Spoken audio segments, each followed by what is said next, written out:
All right, everybody. Today I have one of my favorite people in professional baseball that I actually was teammates with for 4 or 5 years in the minor leagues as we were grinding together. Brent Suter, famously got to the big leagues, known as the Raptor with the Milwaukee Brewers. Again, one of my former teammates from 2015 all the way up to 2018, and an unconventional guy in today's game where premium velocity is everyone thinks that's what you need to have success. Sudi B, that's not really your game. That's not your style. But want to go over a few kind of things from his career.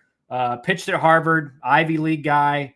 Was drafted in the 31st round of the draft. So for those of you out there now, that round doesn't exist anymore.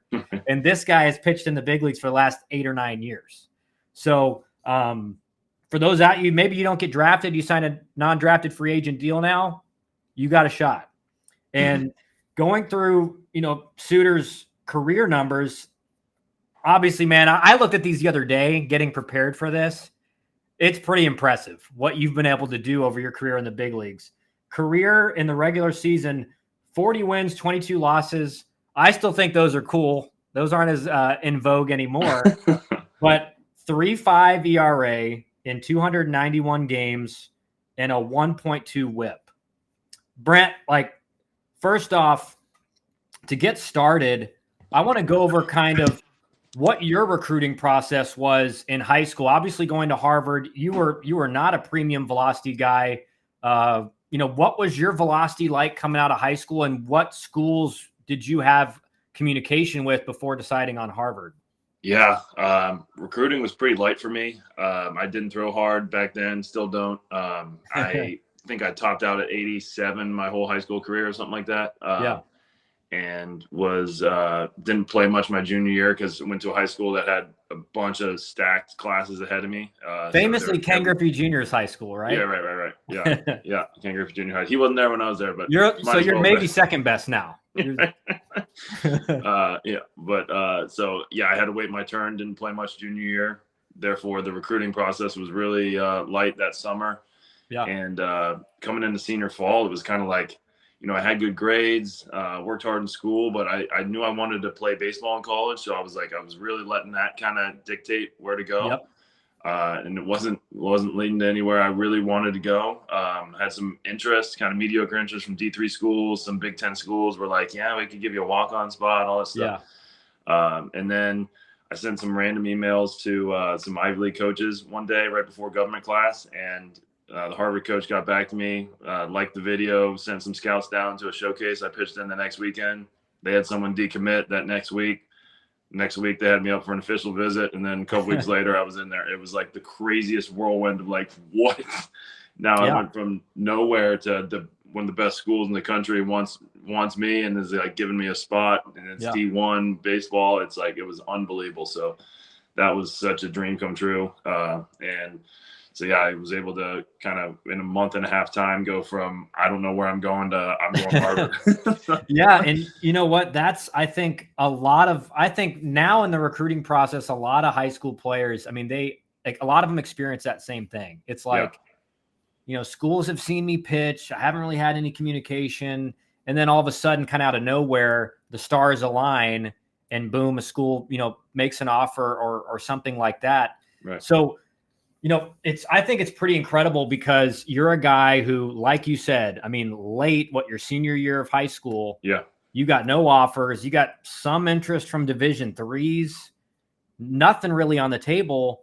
And all of a sudden you go from your senior year, no offers, to eventually pitching in the big leagues. And I think it's really important for kids in high school to hear this, that you don't have to be committed to LSU or another top school, a University of Tennessee, something like that, to end up playing professional baseball, let alone pitching in the big leagues for as long as you have.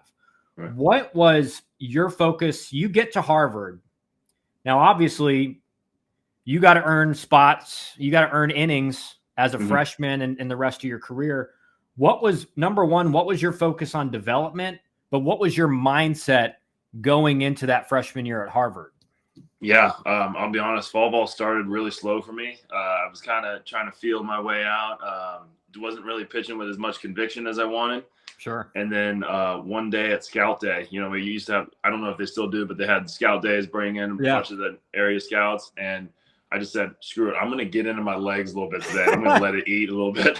And all of a sudden it was throwing way harder, struck a lot of people out. A lot of scouts were like, what the heck is it?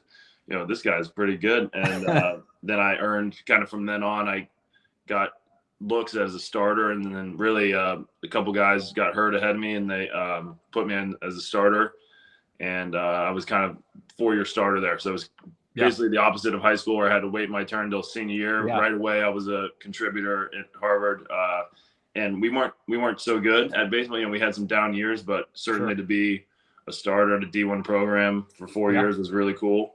And enjoyed every bit of it, but it was definitely a good learning experience going through that freshman year. Had some ups and downs, but held my own a little bit, and then had a good summer ball, and next year had a really good solid spring season, then a really good summer ball season, and then the scouts started coming out. They started being like, oh, they're like, this guy doesn't throw as hard as we'd like, but he just gets guys out. Exactly. Every time. It was one of those like, he's getting guys out. So I had some people talking to me before junior year, some scouts, and all of a sudden they were like, hey, you might go top 5, 10 rounds here. And I was like, oh my gosh, that'd be amazing. And then junior year just fell flat on my face. Had a terrible year. It just got lit up. I think I put up like a 6.5 ERA. It was just a miserable year. And all the scouts kind of, disappeared. All the opportunities seemed to be, losing the grasp. And thankfully I was already committed to Cape Cod Summer League that summer. So I was able to kind of get back on my feet. The coach there really helped me out mentally, mechanically. And I was able to put together a good summer, decent enough spring the next year to get drafted late, and just kind of kept one day at a time from there. And get a shot and a chip in a chair and hope you can last as long as you can. Exactly. That's interesting because, I had a similar type year. I had an amazing freshman year, was freshman All-American by almost every publication, and was first team All-ACC. And, I was a draft eligible sophomore. Mm-hmm. So I started really thinking about, how high can I go in the draft after my sophomore year? Really started thinking and dwelling way too much on that. Right. And put so much pressure on myself. Because my freshman year, you know how it is, Suter, like you just hope you're playing. You hope you're contributing enough to stay in the lineup or stay on the mound getting innings. Yep. I just remember as a freshman thinking I want to bat around 300, score some runs for the team, steal some bases, play good defense. Like that was my goals. Right. It wasn't anything crazy. In my sophomore year, after I had hit, like 340 and had a pretty good year in the Cape, I'm like, I want to hit 400.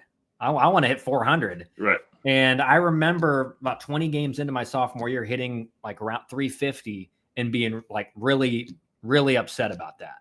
Like I was not, thinking back on it now, I'm like, what an idiot. I was what a naive, like young college guy. I'm hitting 350 and I'm not happy about it. And I ended up same as your junior year. I hit 250 for the year, started pressing, trying to get 3 hits with each swing. Right. So what was obviously I think probably for both of us, those were big learning years. Yeah. Going through failure like that.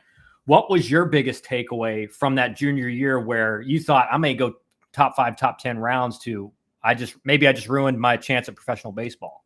Yeah. Part of it was mechanics. Like I said, the pitching coach helped me. My delivery was inconsistent. I needed to decrease the margin of error of like my misses through the mechanics, but a lot of it was mental too.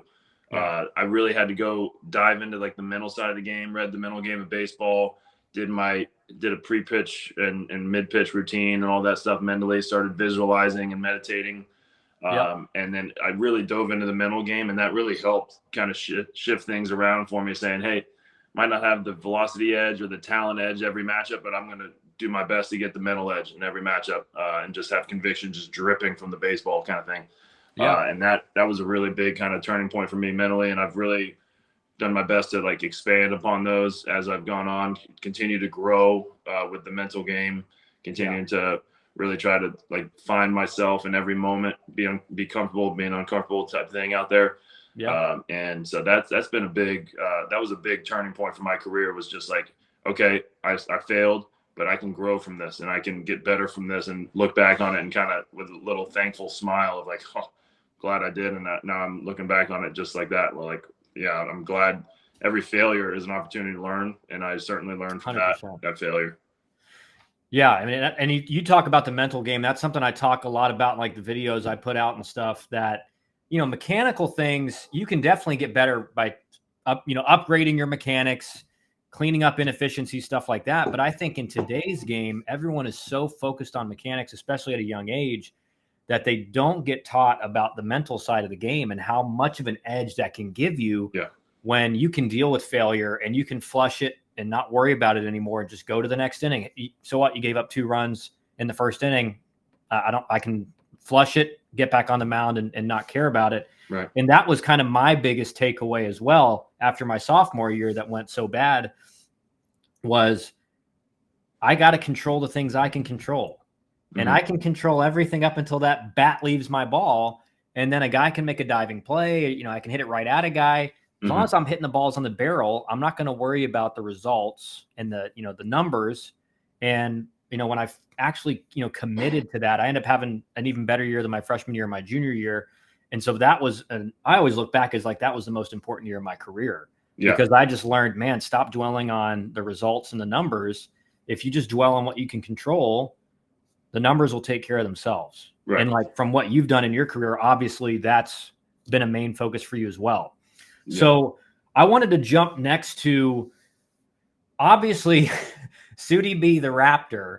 You are unconventional, and maybe probably would consider yourself an outlier in today's Major League Baseball as a pitcher.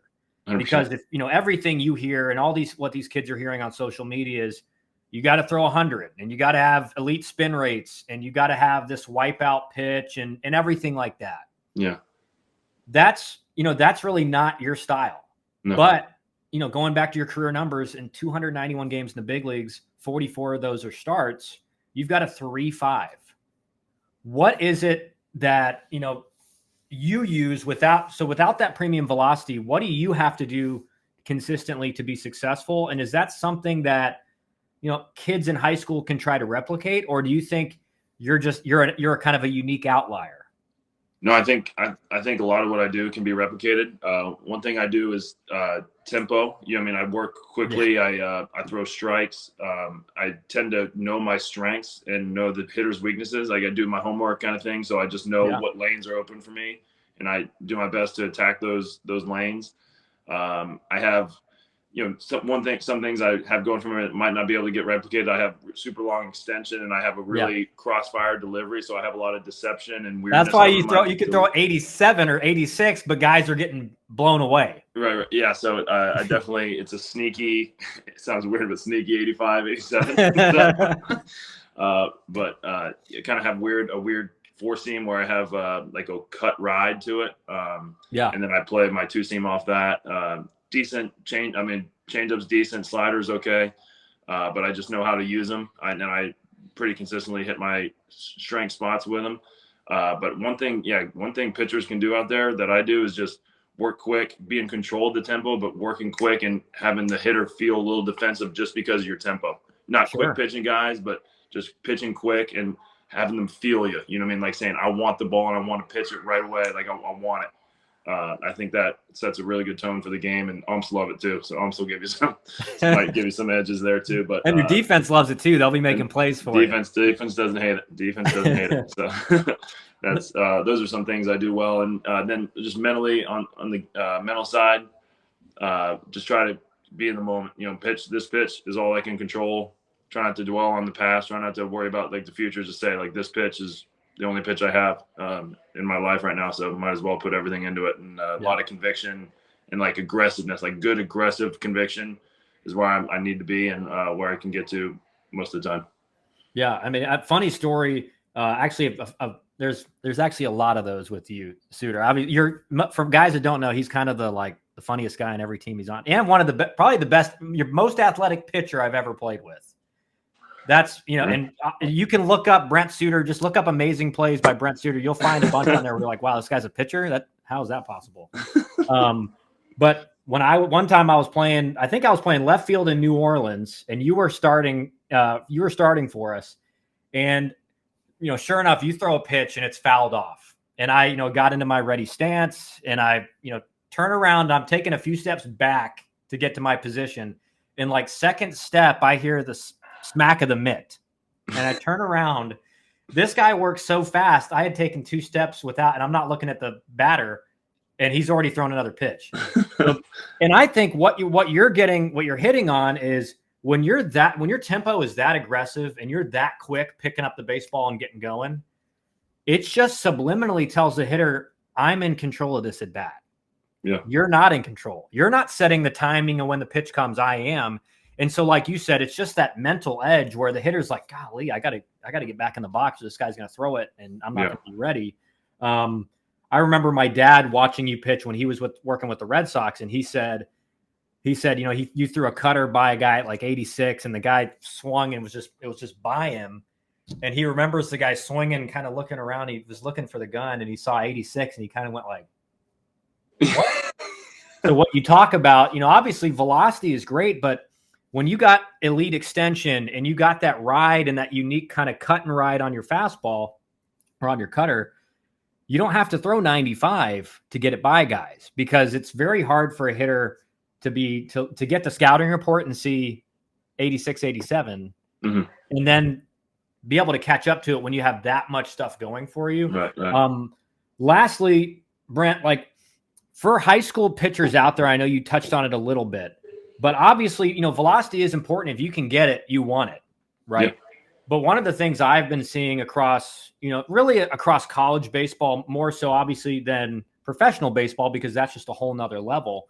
But guys that have enough velocity in college baseball and can throw strikes with 3 pitches, I mean, they're a guy is dominating college baseball. Mm-hmm. So lastly, before we go, what is, the advice for the high school pitchers on, maybe they're a freshman in high school or a sophomore in high school? What should they be focused on? Is it just purely velocity, or is it more important to kind of gain velocity, but also you have a repertoire that you can command for strikes? Yeah. For me, I mean, location, like execution of your pitches is premium.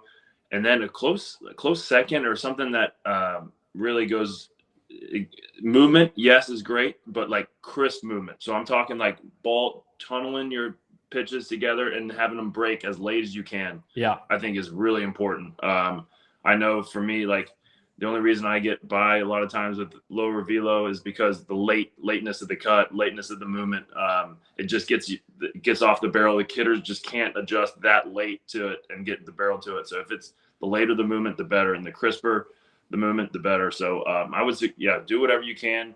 TrackMan data is great. I mean, like in terms of like giving you an idea of how your pitches are moving, but if you can get that late movement, so drive the ball as much as you can through the mitt, and just have your fingertips do the work.